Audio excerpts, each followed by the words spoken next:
तो हम लोगों को कैलकुलेट करना है, calculate stereo isomers of the given compound. एक आपको एक कंपाउंड गिवन है, उसका स्टीरियो आइसोमर्स उसमें आपको कैलकुलेट करना है। ठीक है, कंपाउंड कुछ ये गिवन है, देखिए ध्यान से बोर्ड पे, यहां एक Cl लगाया हुआ है और यहां पर एक Cl लगाया हुआ है। टोटल स्टीरियो आइसोमर्स आपको कैलकुलेट करना है। बेसिकली आपको क्या चेक करना है, ऑप्टिकल आइसोमरिज्म क्या ये शो करेगा कि नहीं करेगा, क्या ये ज्योमेट्रिकल आइसोमरिज्म शो करेगा कि नहीं करेगा, है ना। तो स्टेप बाय स्टेप देखते हैं कि क्या करेगा शो और क्या नहीं करेगा। अगर मैं, आपको पता है कि ये जो साइक्लोहेक्सेन है ना, ये जो जितने भी बॉन्ड्स यहां पर गिवन है, ये सबको मैं क्या मान रहा हूं, एक प्लेन पर। और अगर इस प्लेन पर मान रहा हूं तो ये तो Cl क्या होगा, इस प्लेन के बाहर होगा, या तो अंदर होगा। ठीक है ना। तो एक बार मैं कहता हूं कि भाई ये Cl है जो वो प्लेन के बाहर है, और यहां पर भी ये Cl क्या है, ये प्लेन के बाहर है। ठीक है। अब सेकंड केस आपके दिमाग में ऐसा आ सकता है कि ये जो दोनों Cl है ये क्या हो जाएंगे, ये प्लेन के अंदर हो जाएंगे, लेकिन वो केस नहीं होगा। जैसे ही आप दोनों को अंदर करेंगे तो क्या होगा, क्या होगा,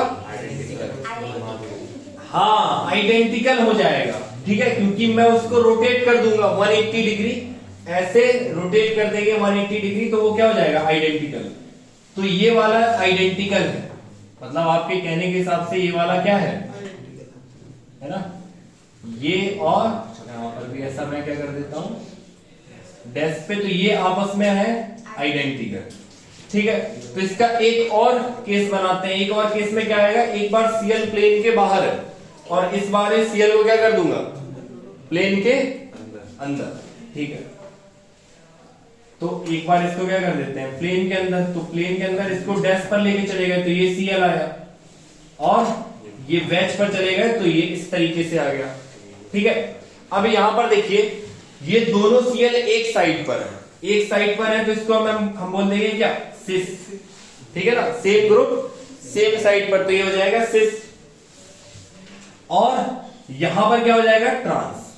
ठीक है, क्लियर है। अब देखिए यहां पर रोटेशन एज सच पॉसिबल नहीं होगा, तो अगर ये Cl प्लेन के बाहर है तो ये बाहर ही रहेगा। यहां पर इसको अगर मैंने अंदर बोला है तो ये अंदर ही रहेगा। तो अगर आप डिस्टेंस चेक करेंगे Cl टू Cl का, तो वो डिस्टेंस दोनों केस में अलग अलग आएगा। अब बात आती है, ये तो चलिए ज्योमेट्रिकल आइसोमर मैंने बता दिए, एक सिस बनेगा और एक ट्रांस बनेगा। अगर मैं ऑप्टिकल आइसोमर के बारे में बात करूं तो इसमें ऑप्टिकल आइसोमरिज्म शो होगा कि नहीं होगा, OI शो करेगा कि नहीं, बताइए। ये OI शो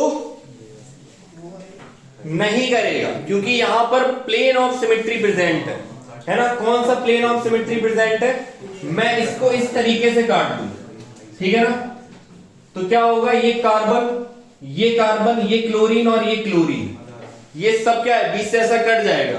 तो अगर आप यहां पर मिरर लगाएंगे तो जितना ये लेफ्ट साइड पर है उतना ही आपको राइट साइड पर उसका इमेज, मिरर इमेज दिखेगा। समझ में आया ना। अगर मैं इसको ऐसे काट दूं, ठीक है ना, तो यहां प्लेन ऑफ सिमेट्री, POS क्या हो जाएगा, प्लेन ऑफ सिमेट्री, है ना। अगर इसमें प्लेन ऑफ सिमेट्री प्रेजेंट है तो ये ऑप्टिकल आइसोमरिज्म शो नहीं करेगा। ठीक है, तो total number of stereo isomers कितने हो जाएंगे, 2। ठीक है, क्लियर है, यहां तक आया समझ में।